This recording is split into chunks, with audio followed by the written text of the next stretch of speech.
നമസ്കാരം.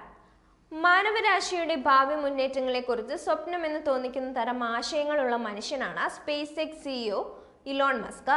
മസ്കിന്റെ പല കിറുക്കൻ ചിന്തകളും ഇന്നല്ലെങ്കിൽ നാളെ യാഥാർത്ഥ്യമാകുമെന്ന് കരുതുന്നവർ ഏറെയാണ്. അദ്ദേഹത്തിന്റെ ബഹിരാകാശ സ്ഥാപനമായ സ്പേസ് എക്സ് നടത്തുന്ന മുന്നേറ്റങ്ങളും ഇതിനെ സാധൂകരിക്കുന്നതാണ്. ഇപ്പോഴിതാ ചൊവ്വയിൽ മനുഷ്യർ സ്ഥാപിക്കുന്ന കോളനിയിൽ ഉണ്ടാകുന്ന ഭരണക്രമം ഏതായിരിക്കുമെന്ന് നിർദ്ദേശിച്ചിരിക്കുകയാണ് മസ്ക്. ചുവന്ന ഗ്രഹമെന്ന് വിശേഷിപ്പിക്കുന്ന ചൊവ്വയിൽ പ്രത്യക്ഷ ജനാധിപത്യമാണ് ഉണ്ടാകേണ്ടത് എന്നാണ് മസ്ക് പറയുന്നത്.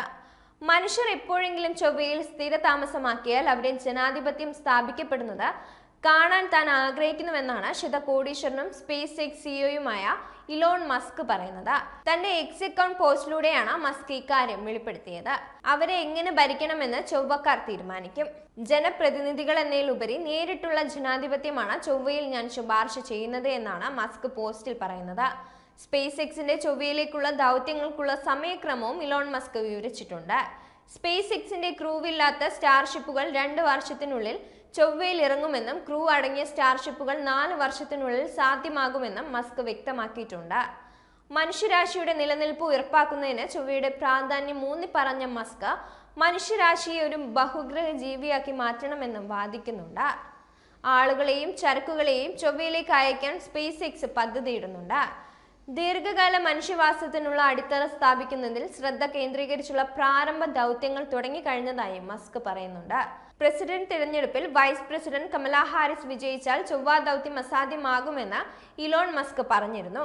എന്നാൽ സെപ്റ്റംബറിൽ നടന്ന തിരഞ്ഞെടുപ്പിൽ പ്രസിഡന്റ് സ്ഥാനാർത്ഥിയായി ഡൊണാൾഡ് ട്രംപ് വിജയിച്ചു.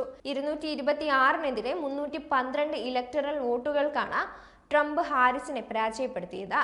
പെൻസിൽവാനിയയിലെ ബട്ട്ലറിൽ നടന്ന പ്രചാരണ റാലിയിൽ ചൊവ്വയിൽ എത്താനുള്ള ഇലോൺ മസ്കിന്റെ പ്രതിബദ്ധതയെക്കുറിച്ച് ഡൊണാൾഡ് ട്രംപ് പറഞ്ഞിരുന്നു. പ്രസിഡന്റായി വീണ്ടും തിരഞ്ഞെടുക്കപ്പെട്ടാൽ 2028ഓടെ ചൊവ്വയിൽ എത്തുമെന്ന് ഡൊണാൾഡ് ട്രംപ് വാഗ്ദാനം ചെയ്തിരുന്നു. Space X CEO Elon Musk ഈ ദൗത്യത്തിന് നേതൃത്വം നൽകുമെന്നും ട്രംപ് വ്യക്തമാക്കിയിരുന്നു. ചൈനയെയും മറ്റ് രാജ്യങ്ങളെയും പിന്തള്ളി ഇലോൺ മസ്ക് വിജയിക്കുമെന്നും ബഹിരാകാശ പര്യവേഷണത്തിൽ ലോകത്തെ നയിക്കുമെന്നും തന്റെ ഭരണകാലാവധി അവസാനിക്കുന്നതിന് മുമ്പ് ചൊവ്വയിൽ എത്തുമെന്നും ട്രംപ് പ്രതിജ്ഞ എടുത്തിരുന്നു. സർക്കാരിന്റെ കാര്യക്ഷമതയില്ലായ്മ തിരിച്ചറിയാൻ ചുമതലപ്പെടുത്തിയ പ്രത്യേക ഉപദേശ സമിതിയുടെ തലവനായി ടെക് വ്യവസായി വിവേക് രാമസ്വാമിക്കൊപ്പം മസ്കിനെയും ട്രംപ് നിയമിച്ചിരുന്നു. ഗവൺമെന്റ് ബ്യൂറോക്രസി ഇല്ലാതാക്കാനും അധിക നിയന്ത്രണങ്ങൾ വെട്ടിക്കുറയ്ക്കാനും അമേരിക്കൻ ഫെഡറൽ ഏജൻസികളെ പുനഃസംഘടിപ്പിക്കാനും രൂപകൽപ്പന ചെയ്തിട്ടുള്ളതാണ് ഡിപ്പാർട്ട്മെന്റ് ഓഫ് ഗവൺമെന്റ് എഫിഷ്യൻസി.